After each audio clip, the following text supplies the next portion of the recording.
Hello, and welcome to Father Patrick Can Read, with me, Father Patrick, as we continue our adventure in Narnia by reading Chapter 14 of Prince Caspian by C.S. Lewis. Chapter 14, How All Were Very Busy.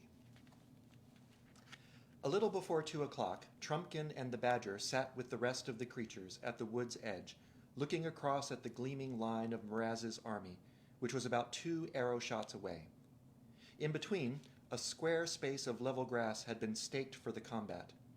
At the 2 far corners stood Glozelle and Caspian with drawn swords. At the near corners were giant Wimblewether and the bulgy bear, who in spite of all their warnings was sucking his paws and, looking to tell the truth, uncommonly silly. To make up for this, Glenstorm on the right of the lists, stock still except when he stamped a hind hoof occasionally on the turf, looked much more imposing than the Telmarine Baron who faced him on the left. Peter had just shaken hands with Edmund and the doctor, and was now walking down to the combat. It was like the moment before the pistol goes at an important race, but very much worse. "I wish Aslan had turned up before it came to this," said Trumpkin. "So do I," said Truffle Hunter. "But look behind you." "Crows and crockery," muttered the dwarf as soon as he had done so. "What are they?" "Huge people. Beautiful people, like gods and goddesses and giants. Hundreds and thousands of them, closing in behind us. What are they?" "It's the Dryads and Hamadryads and Sylvans," said Truffle Hunter. "Aslan has waked them." "Huh," said the dwarf. "That'll be very useful if the enemy try any treachery. But it won't help the High King very much if Miraz proves handier with his sword." The Badger said nothing, for now Peter and Miraz were entering the lists from opposite ends, both on foot, both in chain shirts, with helmets and shields. They advanced till they were close together. Both bowed and seemed to speak, but it was impossible to hear what they said. Next moment the 2 swords flashed in the sunlight. For a second the clash could be heard, but it was immediately drowned because both armies began shouting like crowds at a football match. "Well done, Peter! Oh, well done!" shouted Edmund, as he saw Miraz reel back a whole pace and a half. "Follow it up, quick!" And Peter did, and for a few seconds it looked as if the fight might be won. But then Miraz pulled himself together, began to make real use of his height and weight. "Miraz! Miraz! The king! The king!" came the roar of the Telmarines. Caspian and Edmund grew white with sickening anxiety. "Peter is taking some dreadful knocks," said Edmund. "Hullo," said Caspian. "What's happening now?" "Both falling apart," said Edmund. "A bit blown, I expect. Watch.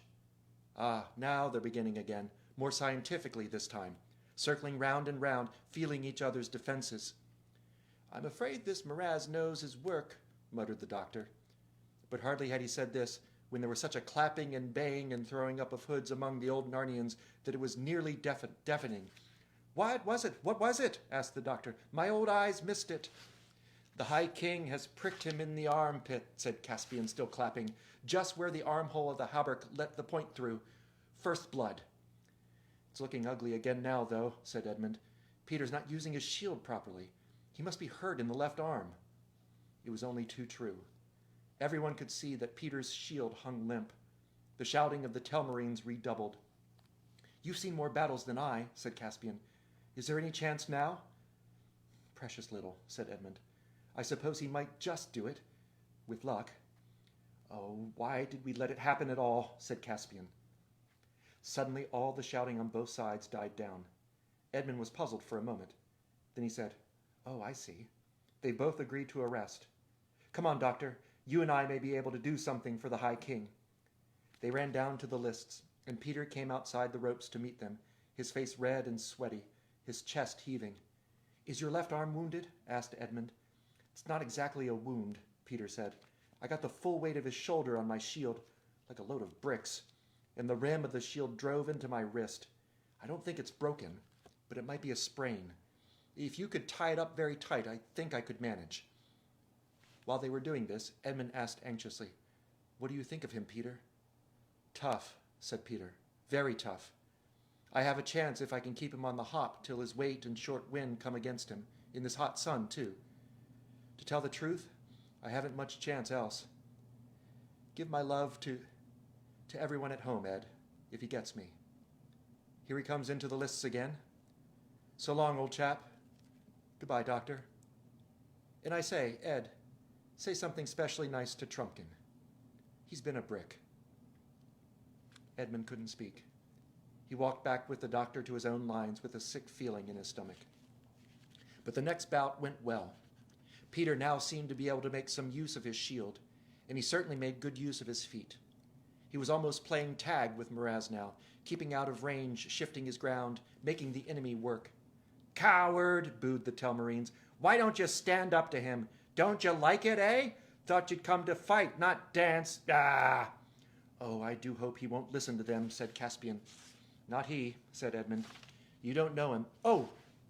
For Miraz had got in a blow at last, on Peter's helmet. Peter staggered, slipped sideways, and fell on one knee.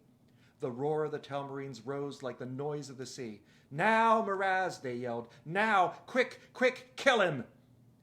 But indeed there was no need to egg the usurper on. He was on top of Peter already. Edmund bit his lips till the blood came, as the sword flashed down on Peter. It looked as if it would slash off his head. Thank heavens it had glanced down his right shoulder. The dwarf wrought mail was sound and did not break. "Great Scott!" cried Edmund. "He's up again. Peter! Go it, Peter!" "I couldn't see what happened," said the doctor. "How did he do it?"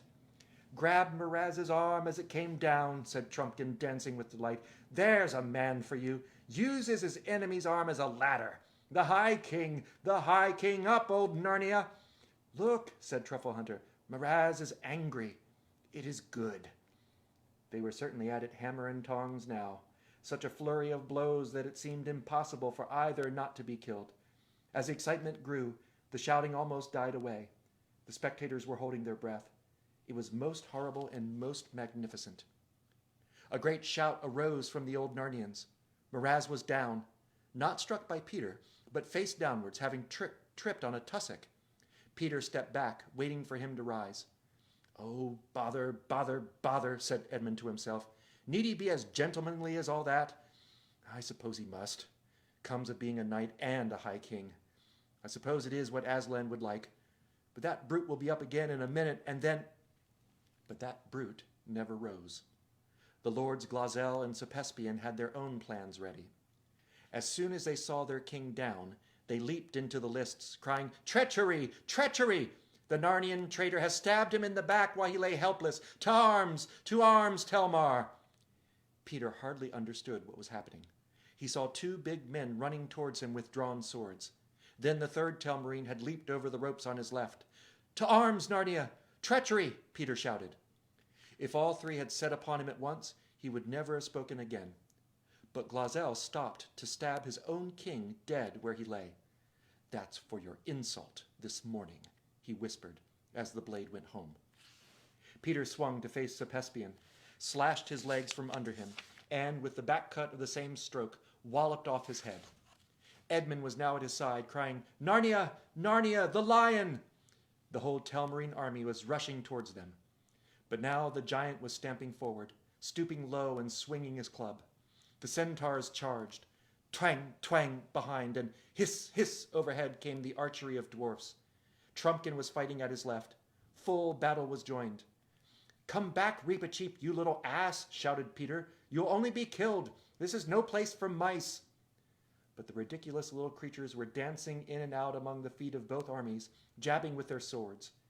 Many a Telmarine warrior that day felt his foot suddenly pierced as if by a dozen skewers, hopped on one leg cursing the pain, and fell as often as not.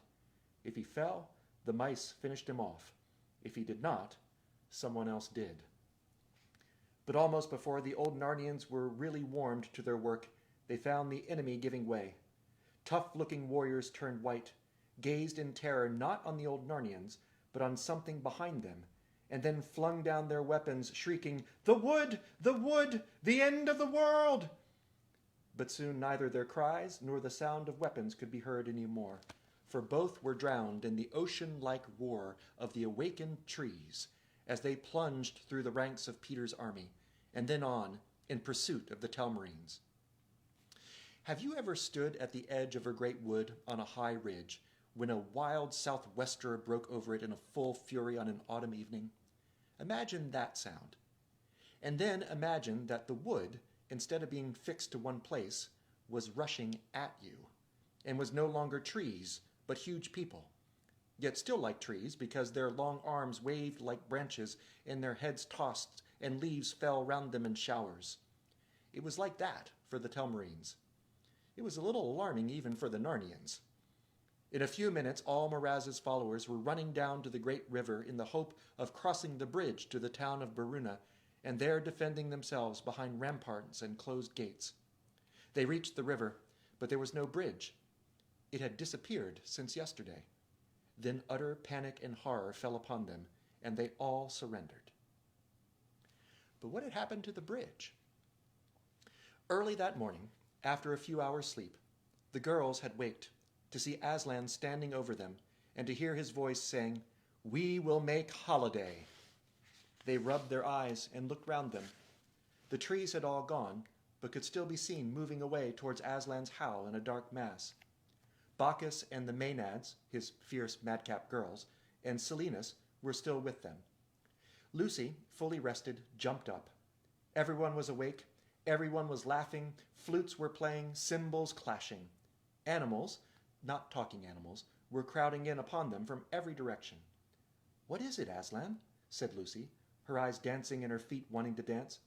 "Come, children," said he, "ride on my back again today." "Oh, lovely!" cried Lucy, and both girls climbed on to the warm golden back, as they had done no one knew how many years before. Then the whole party moved off, Aslan leading, Bacchus and his Maenads leaping, rushing and turning somersaults, the beasts frisking round them, and Silenus and his donkey bringing up the rear. They turned a little to the right, raced down a steep hill, and found the long bridge of Baruna in front of them. Before they had begun to cross it, however, up out of the water came a great, wet, bearded head, larger than a man's, crowned with rushes. It looked at Aslan, and out of its mouth a deep voice came. "Hail, Lord," it said, "loose my chains." "Who on earth is that?" whispered Susan. "I think it's the river god, but hush," said Lucy. "Bacchus," said Aslan, "deliver him from his chains." "That means the bridge, I expect," thought Lucy. And so it did. Bacchus and his people splashed forward into the shallow water, and a minute later the most curious things began happening. Great, strong trunks of ivy came curling up all the piers of the bridge, growing as quickly as a fire grows, wrapping the stones round, splitting, breaking, separating them. The walls of the bridge turned into hedges gay with hawthorn for a moment, and then disappeared as the whole thing with a rush and a rumble collapsed into the swirling water. With much splashing, screaming, and laughter, the revelers waded or swam or danced across the ford. "Hooray, it's the fords of Baruna again now," cried the girls, and up the bank on the far side and into the town. Everyone in the streets fled before their faces. The first house they came to was a school, a girls' school, where a lot of Narnian girls, with their hair done very tight and ugly tight collars round their necks and thick tickly stockings on their legs, were having a history lesson. The sort of history that was taught in Narnia under Miraz's rule was duller than the truest history you ever read, and less true than the most exciting adventure story. "If you don't attend, Gwendolyn," said the mistress, "and stop looking out the window, I shall have to give you an order mark." "But please, Miss Prizzle," began Gwendolyn. "Did you hear what I said, Gwendolyn?" asked Miss Prizzle. "But please, Miss Prizzle," said Gwendolyn, "there's a lion." "Take 2 order marks for talking nonsense," said Miss Prizzle. "And now—" A roar interrupted her. Ivy came curling in at the windows of the classroom. The walls became a mass of shimmering green, and leafy branches arched overhead where the ceiling had been. Miss Prizzle found she was standing on grass in a forest glade. She clutched at her desk to steady herself, and found that the desk was a rose bush. Wild people such as she had never even imagined were crowding round her. Then she saw the lion, screamed and fled, and with her fled her class, who were mostly dumpy, prim little girls with fat legs. Gwendolyn hesitated. "You'll stay with us, sweetheart?" said Aslan. "Oh, may I? Thank you, said Gwendolyn. Instantly she joined hands with 2 of the Maenads, who whirled her round in a merry dance and helped her take off some of the unnecessary and uncomfortable clothes that she was wearing. Wherever they went in the little town of Baruna, it was the same. Most of the people fled. A few joined them. When they left the town, they were a larger and a merrier company. They swept on across the level fields on the north bank or left bank of the river. At every farm, animals came out to join them. Sad old donkeys who had never known joy grew suddenly young again. Chained dogs broke their chains. Horses kicked their carts to pieces and came trotting along with them, clop, clop, kicking up the mud and whinnying. At a well in a yard, they met a man who was beating a boy. The stick burst into flour in the man's hand. He tried to drop it, but it stuck to his hand. His arm became a branch, his body the trunk of a tree. His feet took root. The boy, who had been crying a moment before, burst out laughing and joined them.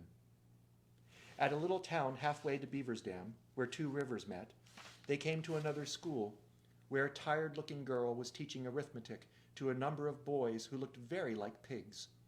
She looked out of the window and saw the divine revelers singing up the street, and a stab of joy went through her heart. Aslan stopped right under the window and looked up at her.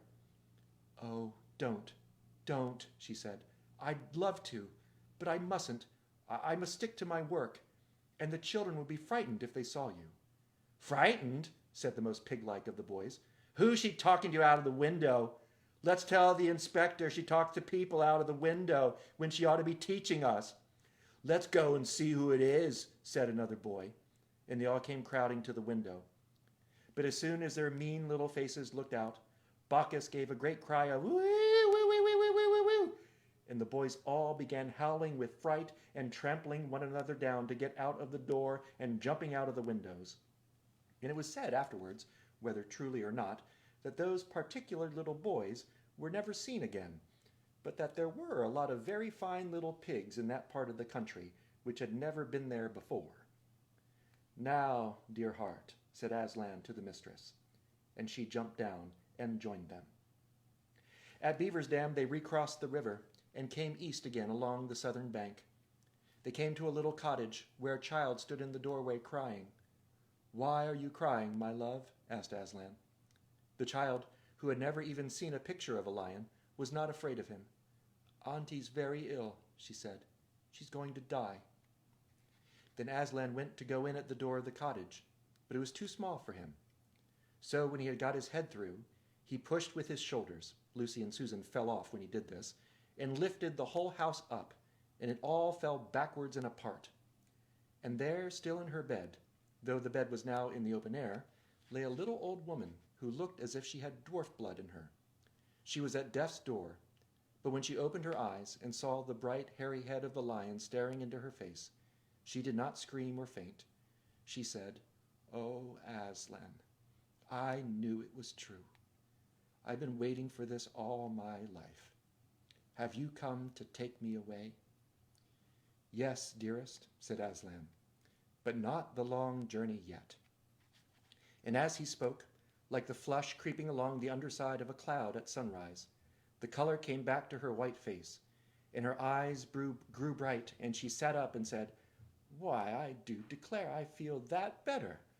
I think I could take a little breakfast this morning."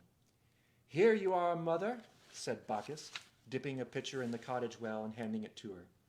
But what was in it now was not water, but the richest wine, red as red currant jelly, smooth as oil, strong as beef, warming as tea, cool as dew. "Oh, you've done something to our well," said the old woman. "That makes a nice change, that does." And she jumped out of bed. "Ride on me," said Aslan, and added to Susan and Lucy, "You two queens will have to run now." "But we'd like that just as well," said Susan, and off they went again. And so at last, with leaping and dancing and singing, with music and laughter and roaring and barking and neighing, they all came to the place where Miraz's army stood flinging down their swords and holding up their hands, and Peter's army, still holding their weapons and breathing hard, stood round them with stern and glad faces. And the first thing that happened was that the old woman slipped off Aslan's back and ran across to Caspian, and they embraced one another, for she was his old nurse.